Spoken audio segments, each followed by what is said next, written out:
Hey everyone, so today we're going to be talking about Midnight Suns, Marvel's Midnight Suns. It's a game that I've been helping produce videos for to talk about their characters, but they have sent me an early copy of the game, and I'm going to be giving you my initial impressions of this title. Now we're only going to show you a lot of the introductory stuff, because I don't really want to spoil a lot of the actual story or the gameplay, but we're going to just grab some of the gameplay while I talk about how this game plays, what the flow is, and what everything is like. So here we go. Let's talk about Marvel's Midnight Suns. Alright, so like I told you guys, I don't want to spoil anything, even though they gave us the ability to play around 10 to 20 hours into the game. A normal review will come out with a lot of variety in my footage once the title actually drops. So today I decided I would just really show you the stuff right after the initial tutorial. This is the first major fight. They've already given you the tutorial, they showed you how the game works, they had you fight a couple of smaller battles, and then they threw you in to fight this, Venom. Now in this fight I had my custom hunter. You do get to fully customize your hunter to be male or female with any look or appearance that you would prefer. And this is something that they have been touting. The hunter is the first fully customizable character in the Marvel Universe, and she is in canon, supposedly. Now first off, let's talk about the graphics, because that's the first thing you're going to look at when you see this game on my screen. Are they the best we've ever seen? Not at all. But this is a tactical game. Anyone who has played the XCOM series knows that they are known for their incredible tactical gameplay, but not for their graphics. What they've got here 100% gets the job done though, and at no point other than looking at Tony Stark's incredibly tight pants did I question any of their graphical decisions. The second big point for us Marvel fans is going to be the story. This could be the greatest gameplay ever, but if there's no story, we get disinterested pretty quickly. Yes, there is one, and there's a lot of cutscenes going over it. The MCU-style humor is in there with fun names like Dr. Spooky for Doctor Strange and good character back and forth even in combat.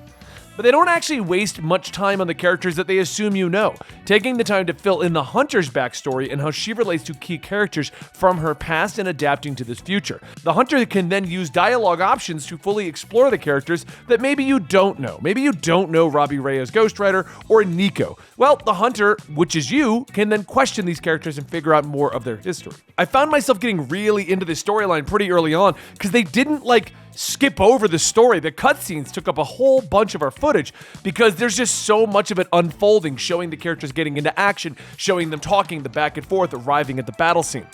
And the portrayal of Doctor Strange pretty much felt like the 90s cartoon Strange, which I loved. It just felt great to have him back.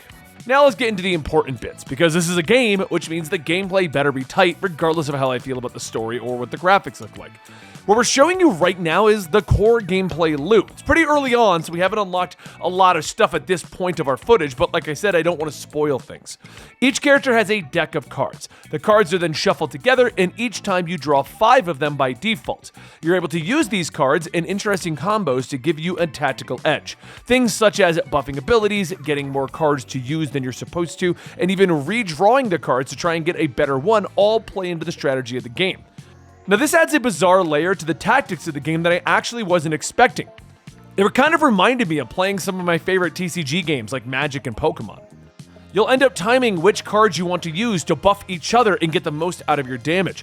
And with the ability to redraw 2 cards and keep cards in your hand if you're setting up for a larger combo, I found myself pretty early on planning out how I was going to buff the bleed ability on Blade so that I can hit Venom with the bleed ability and then time a heroism attack, which I'll explain in a second, with the Doctor Strange heroism buff. And a question that many people will be asking, what do you do if you don't have the proper cards to use? Well, the game actually has a bunch of interactable environmental stuff for you to mess with. You can knock enemies into each other. You can throw them into a wall. You can get behind a couch and kick it into various enemies or hit explosive barrels. So you have a lot of other options that don't require you to use the cards if you're just getting really poor luck with your draws. I mean, I'm not gonna lie, guys, this is just an impressions video. When I first heard about the cards, I expected that I would deal with it and have a tactical Marvel game, but I didn't think it would blend as well as it does. But once I started using them and got used to it, I really did fall in love with this whole system and how the whole game felt. Now, while you do your moves, you also build up heroism, which I mentioned earlier, which can then be spent on super powerful ultimate cards. These can then also be buffed from other cards, so it's really just a game of getting the perfect mix of cards to come up so you can do these giant combos to finish off your main characters.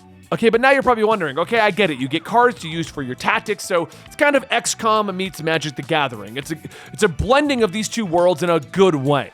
But how do you get the cards? Because when we first heard about this, the big fan backlash was actually, oh my god, it's going to be microtransactions. Now, at this point in my beta build, I did not see microtransactions. I didn't see a store for microtransactions.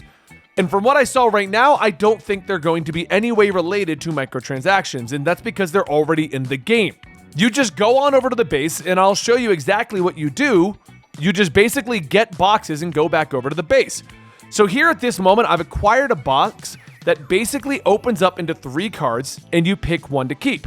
Getting multiples of the same card will allow you to combine them and then upgrade that particular ability. So since you have to open a box and then pick a card, I don't think this is going to be tied to any microtransaction stuff, and I think it's just something that you only farm in the game. But as of right now, that is the only way to get them, and I loved it. But that's basically it. At this point, he's just showing you some of the Abbey. The game is really good in my opinion. Keep in mind, this is a press build, but once I originally heard the XCOM team was making this, I really had high hopes, and the time that I've spent on it, I have not been disappointed. I'll be doing a full review when it comes out, and we'll be showing a lot more gameplay over at our gaming channel, Ben and Friends, as we get closer to the release. But let me know what you guys think of this type of game down below. I know it's not going to be for everyone. There's a subsection of the gaming community that just wants more games like Spider-Man. But I'm all for getting different types of games that involve my superheroes. Looter shooters or tactical games or stuff like that. I'm all for it, and I love this kind of a thing. Don't forget, we do have a gaming channel, Ben and Friends. Would love to have you be a part of that. And I'll see you guys next time right here at Comicstorian.